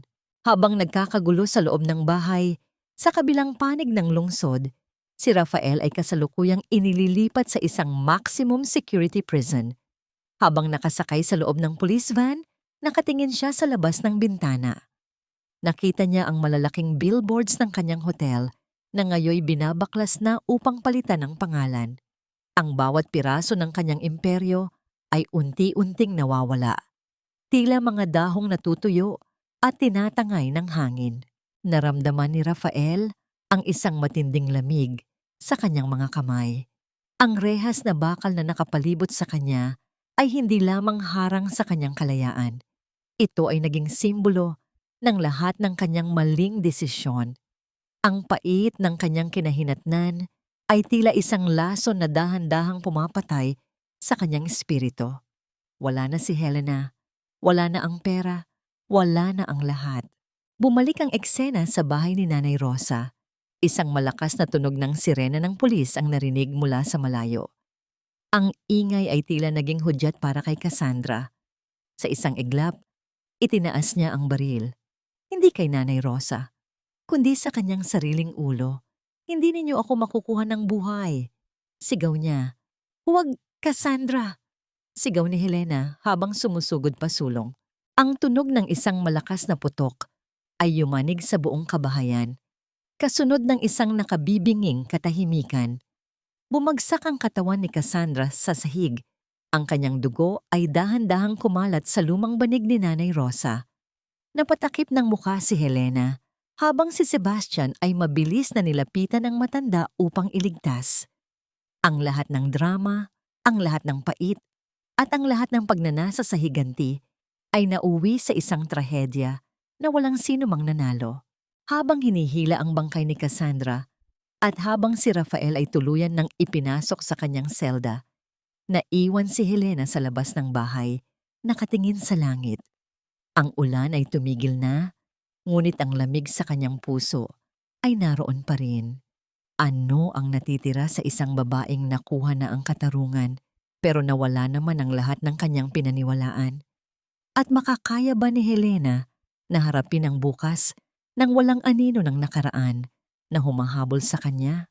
Ang tunog ng mga martilyo at pait na tumatama sa pader ng hotel ay tila isang kanta ng paglaya para kay Helena. Mula sa kanyang kinatatayuan sa tapat ng kalsada, pinanood niya kung paano isa-isang tinanggal ang mga dambuhalang letrang ginto na bumubuo sa pangalang Rafael. Ang bawat letrang bumabagsak sa lupa ay tila isang bahagi ng kanyang madilim na nakaraan na tuluyan ng binubura ng panahon. Ang hotel na binuo sa pagtataksil ay dahan-dahan nang nagbabagong anyo. Hindi na The Rafael Grand ang nakasulat. Sa halip, isang mas banayad ngunit mas nagniningning na pangalan ang ipinalit, The Aurora Residence. Hango sa pangalan ng kanyang ina, ang babaeng nagturo sa kanya kung paano maging matatag sa gitna ng unos. Bagay na bagay ang pangalan Helena. Tila ba muling sumisikat ang araw sa lugar na ito? Sabi ni Sebastian habang lumalapit sa kanya. Dala ang 2 tasa ng kape. Kinuha ni Helena ang kape. Naramdaman ang init nito sa kanyang mga palad. Salamat, Sebastian. Hindi ko alam kung nasaan ako ngayon kung wala ang tulong ninyo ni Attorney Mateo.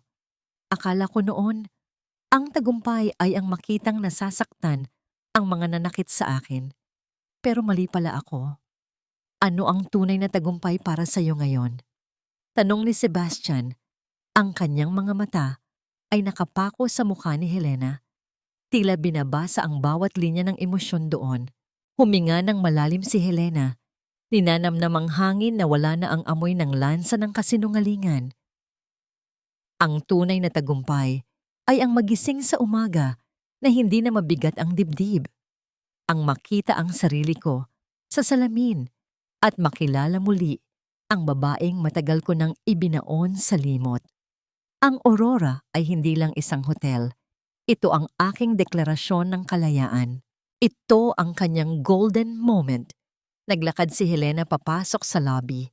Wala na ang mga dekorasyong pinili ni Cassandra na masyadong magarbo ngunit walang kaluluwa. Pinalitan niya ito ng mga sariwang bulaklak mula sa kanyang probinsya mga painting na gawa ng mga lokal na artista, at ang mainit na ngiti ng mga empleyadong ngayoy itinuturing na niyang pamilya. Hindi na siya ang asawang nagtatago sa anino. Siya na ang reyna na nagpapatakbo ng sarili niyang kaharian. Sa araw ng muling pagbubukas, isang simpleng seremonya lamang ang idinaos. Walang malalakas na tugtugan, walang mga pekeng talumpati. Naroon si Nanay Rosa, nakasuot ng kanyang pinakamagandang barot saya, ang mga mata ay nagniningning sa kagalakan. Naroon din si Luz Viminda, na tinulungan ni Helena na makahanap ng trabaho at mapag-aral ang kanyang anak. Sa harap ng lahat, ipinakita ni Helena na ang katarungan ay hindi lamang tungkol sa pagpaparusa, kundi tungkol sa pag-akay sa mga taong nadapa rin sa ilalim ng kamay ni Rafael. Ngunit sa gitna ng selebrasyon, isang itim na sasakyan ang huminto sa harap ng lobby. Isang lalaking nakasuot ng mamahaling suit ang bumaba. Ang kanyang bawat galaw ay puno ng awtoridad, at ang kanyang mukha ay tila pamilyar sa mga taong matagal na sa industriya ng negosyo. Pagkakita sa lalaki, natigilan si Helena. Ang kanyang hawak na baso ay bahagyang nayanig. Hindi maaari. Bulong ni Helena. Lumapit ang lalaki sa kanya. May dalang isang pumpon ng puting rosas. Happy reopening, Helena. 10 taon na ang nakalilipas, pero ang ganda mo ay hindi pa rin kumukupas.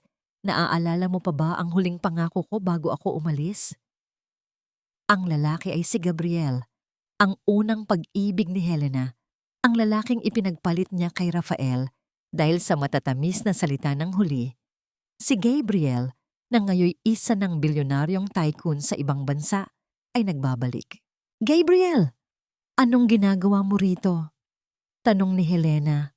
Ang kanyang boses ay puno ng pagkalito at hindi maipaliwanag na kaba. Narito ako para bawiin ang dapat ay sa akin noon pa. Sagot ni Gabriel nang may makahulugang ngiti. At hindi lang ang hotel ang tinutukoy ko. Sa kabilang panig ng silid, nakita ni Sebastian ang pag-uusap ng dalawa. Ang kanyang mukha ay nagdilim at ang kanyang mga kamay ay napakuyom. Ang katahimikan ni Sebastian ay tila isang babala ng isang bagong bagyo na paparating. Habang nagdiriwang ang lahat sa bagong simula ng The Aurora Residence, isang lihim na koneksyon sa pagitan ni Gabriel at Rafael ang unti-unti nang nabubunyag sa madilim na sulok ng investigasyon ni Attorney Mateo. Bakit bumalik si Gabriel sa mismong araw na nakuha na ni Helena ang kanyang kalayaan? At ano ang kinalaman niya sa mabilis na pag-angat ni Rafael sa mundo ng negosyo? 10 taon na ang nakalilipas.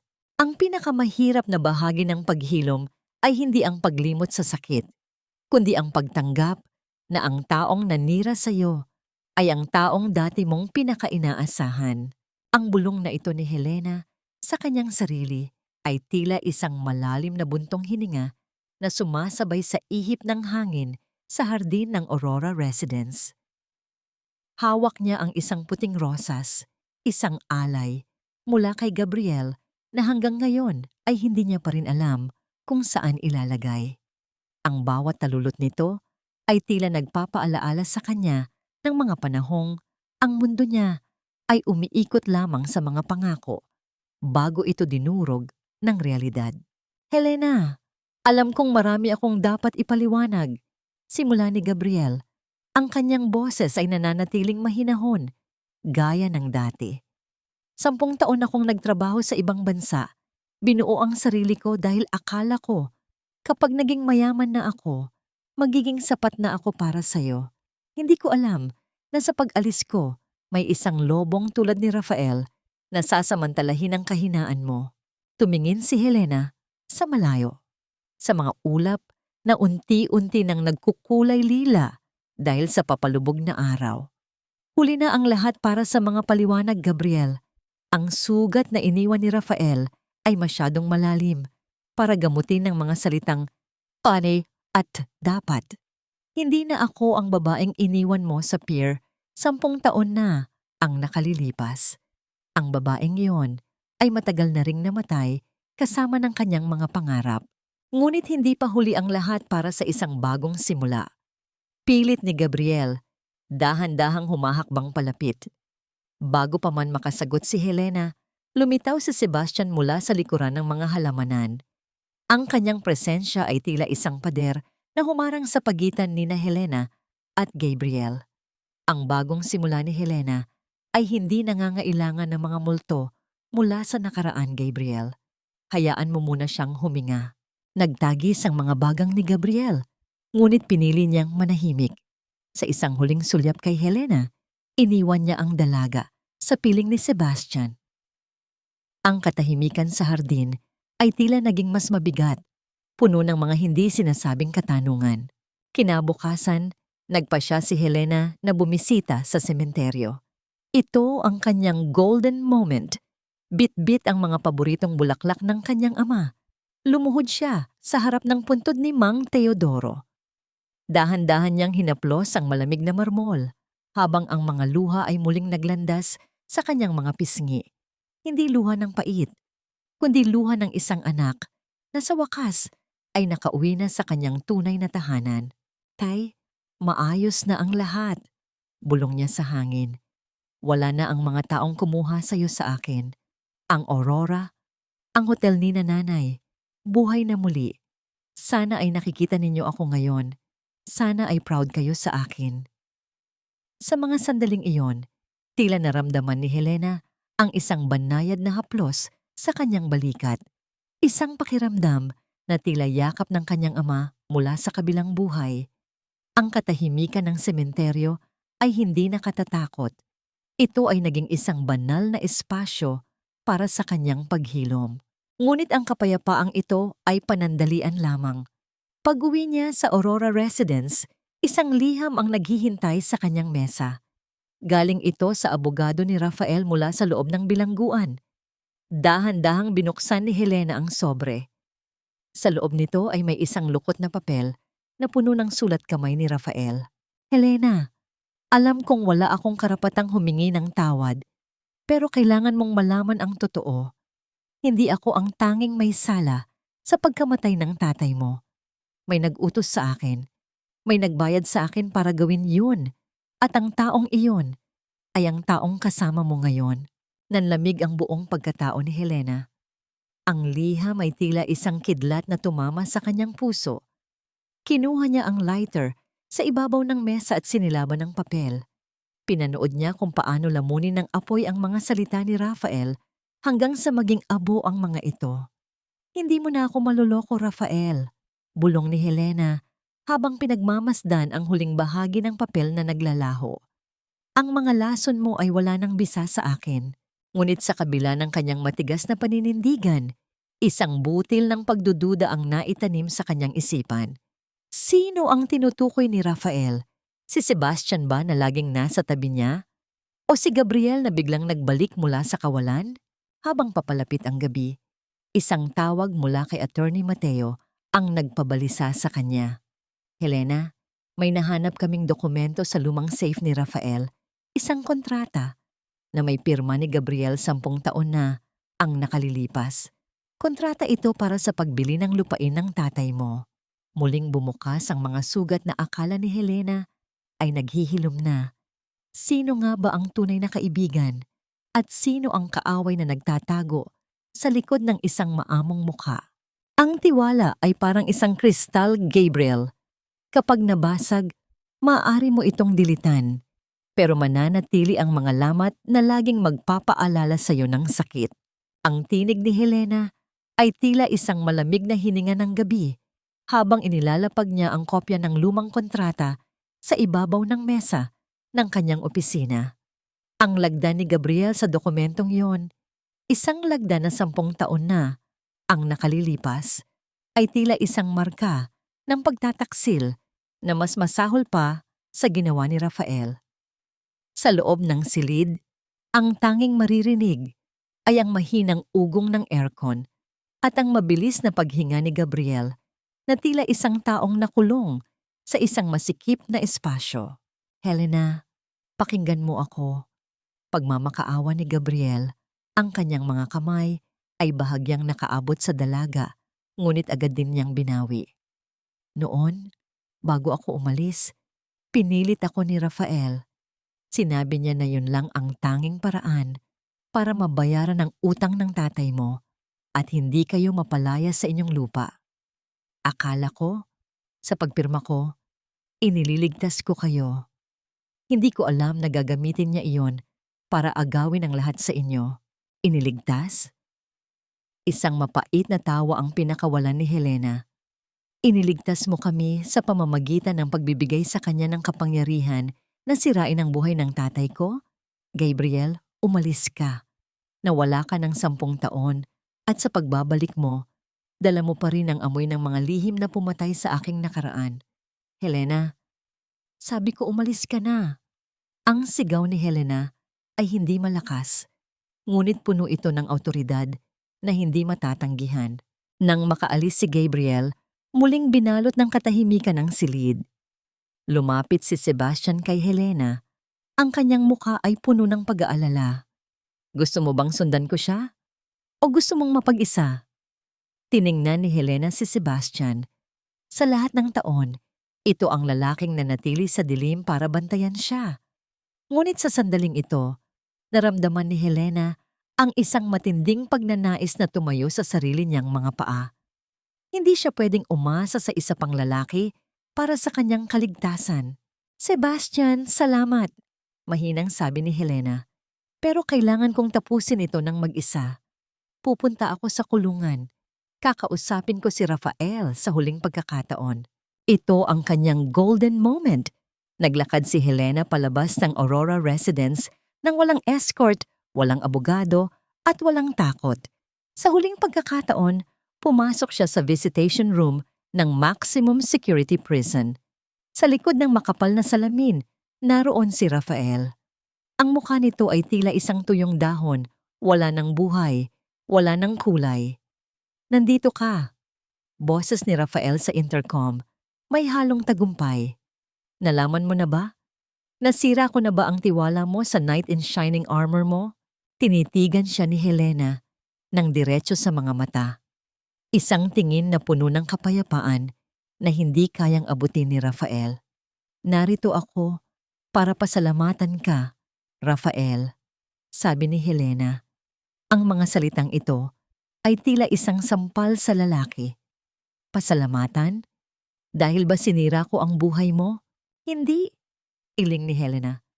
Salamat dahil sa bawat sakit, sa bawat lason, at sa bawat kasinungalingan mo, tinuruan mo akong huwag nang umasa sa kahit na sino. Tinuruan mo akong ako ang tanging kailangan ko para maging buo. Ngayon, Rafael, tinitingnan kita at wala na akong nararamdamang galit. Wala na akong nararamdamang pait dahil ang isang taong tulad mo ay hindi karapat-dapat sa kahit anong emosyon ko. Dahan-dahang kinuha ni Helena ang kanyang bag at tumayo. Ito na ang huling pagkakataon na makikita mo ako. Mabuhay ka sa dilim ng iyong mga kasalanan habang ako ay maglalakad sa liwanag ng aking sariling kalayaan. Paalam, Rafael. Sa wakas, malaya na ako sa iyo at malaya na rin ako sa galit ko. Helena! Huwag mo akong iwan dito! Helena! Ang mga sigaw ni Rafael ay tila mga kalos ng isang hayop, ngunit hindi na lumingon si Helena. Habang naglalakad siya palabas ng gate ng bilangguan, sinalubong siya ng mainit na sikat ng araw. Ang kanyang puso ay magaan, tila isang ibong nakawala sa isang gintong hawla. Sa labas, nakita niya si Sebastian na naghihintay, ngunit sa halip na sumakay sa sasakyan nito, nagpa siya si Helena na maglakad. Sebastian, mauna ka na, sabi niya nang may ngiti. Gusto ko munang lasapin ang bawat hakbang ko sa lupang ito nang ako lang. Magkikita tayo sa Aurora. Naiwan si Sebastian na may paghanga sa kanyang mga mata. Alam niyang sa mga sandaling iyon, ang babaeng minahal niya ay hindi na ang biktima na kailangang iligtas. Siya na ang reyna ng kanyang sariling kapalaran. Ngunit sa gitna ng kanyang paglalakad, isang itim na van ang biglang huminto sa kanyang tapat. Hindi ito ang mga pulis. Hindi ito si Sebastian. Bumukas ang pinto At isang pamilyar na boses ang narinig mula sa loob. Tapos na ang drama, Helena. Pero ang huling kabayaran, ngayon mo palang ibibigay. Sino ang nasa loob ng van? At bakit tila ang anino ni Cassandra ay hindi pa rin tuluyang nawawala sa buhay ni Helena? Ito na ba ang huling pagsubok bago ang tunay na kapayapaan? Ang malamig na dulo ng isang patalim na nakatutok sa kanyang tagiliran ay tila isang kuryenteng gumapang sa buong katawan ni Helena. Ngunit sa halip na sumigaw, nanatiling kalmado ang kanyang mga mata. Sa loob ng madilim na van, bumungad sa kanya ang mukha ng isang babaeng puno ng pait at kulubot ng galit.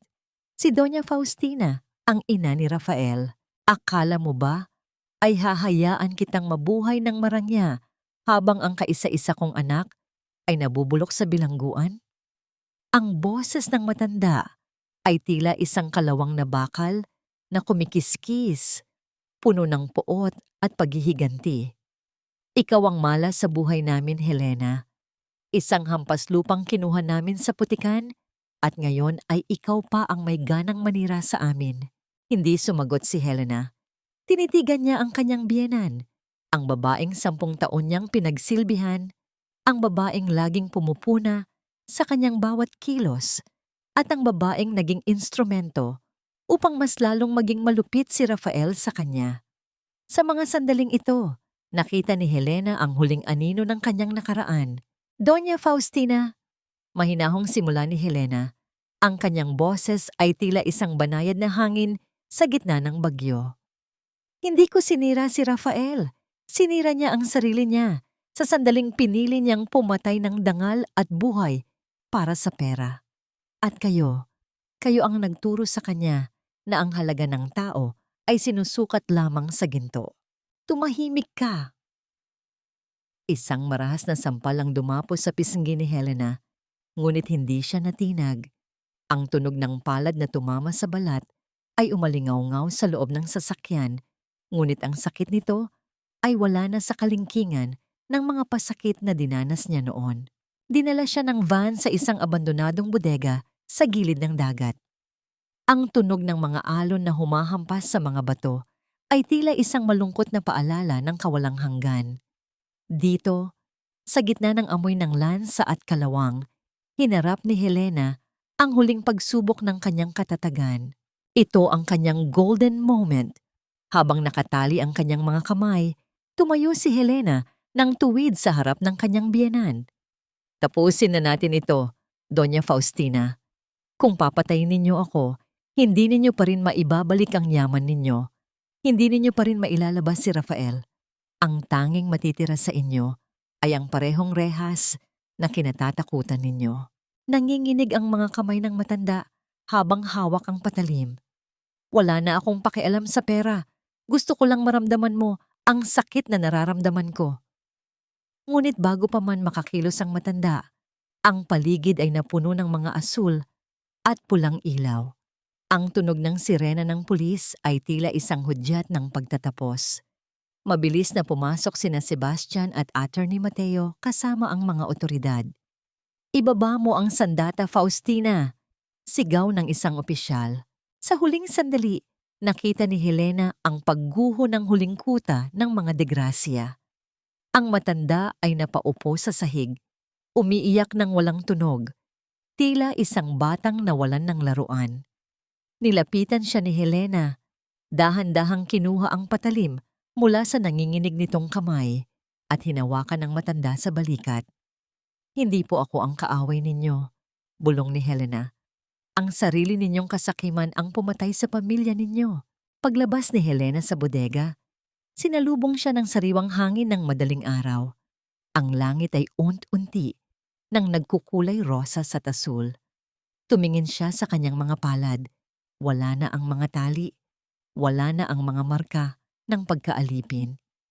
Tapos na, Helena, sabi ni Sebastian habang iniaabot ang kanyang jacket upang bigyan siya ng init. Wala na ang mga humahabol sa iyo. Ngumiti si Helena, isang ngiting mula sa puso. Hindi na nila ako mahahabol, Sebastian, dahil hindi na ako tumatakbo. Sa mga sandaling iyon, Isang paru-paro ang dumaan sa harap ni Helena. Lumilipad patungo sa malawak na dagat.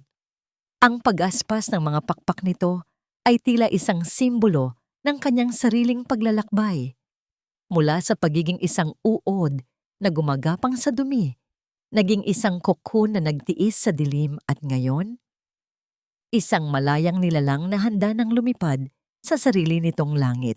Iniwan ni Helena ang lahat sa dalampasigan, ang galit, ang pait, at ang bawat bakas ng pangalang De Gracia.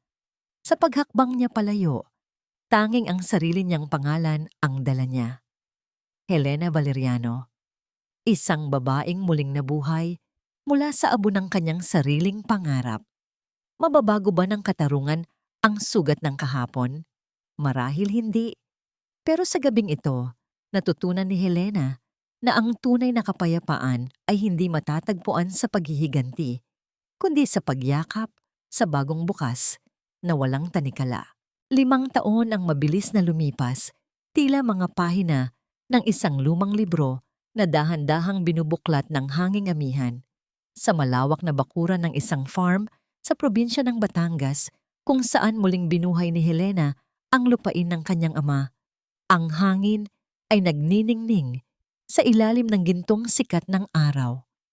Ang mga puno ng mangga na dati ay tuyot, ay ngayoy hitik na sa bunga, at ang mga bulaklak ng aurora ay nakabukadkad ng may buong ganda. Nakatayo si Helena sa balkonahe ng kanilang bagong bahay. Isang bahay na hindi magarbo gaya ng mansyon ni Rafael, ngunit puno ng liwanag at dalisay na pagmamahal. Wala na ang mga mamahaling hiyas sa kanyang leeg. Ang tanging suot niya ay ang gintong locket ng kanyang ina na sa wakas ay nabawi niya mula sa pagkakasangla. Ma'am Helena, handa na po ang mga scholarship certificates para sa mga anak ng mga biktima ng Bauhan Jardin. Tawag ni Luz Viminda mula sa loob. Si Luz Viminda ay hindi na ang babaeng sunog ang balat sa hirap. Siya na ang tagapamahala ng The Aurora Foundation, ang organisasyong binuo ni Helena upang bigyan ng bagong simula ang mga babaeng nakaranas ng kataksilan at pang-aabuso. Ngumiti si Helena. Salamat, Luz. Darating din ba si Sebastian? Papunta na po siya, ma'am. May dala raw siyang mga bagong binhi mula sa abroad. Sagot ni Luz Viminda nang may makahulugang ngiti. Ito ang kanyang golden moment. Naupo si Helena sa isang tumba-tumba, pinapanood ang mga bata na naglalaro sa ilalim ng puno. Sa kanyang tabi, ang isang baso ng sariwang juice at ang isang libro ay naghihintay. Wala nang kaba sa kanyang dibdib. Wala nang boses ni Rafael na bumubulong ng mga salitang nakabababa ng pagkatao. Ang bawat tibok ng kanyang puso ay tila isang pasasalamat sa tadhana. Nabalitaan niya ang huling balita tungkol kay Rafael. Ang lalaking dati ay hari ng mundo ng negosyo ay ngayoy isa ng anino sa loob ng maximum security prison. Ang kanyang yaman ay tuluyan nang naipamahagi sa mga taong ninakawan niya.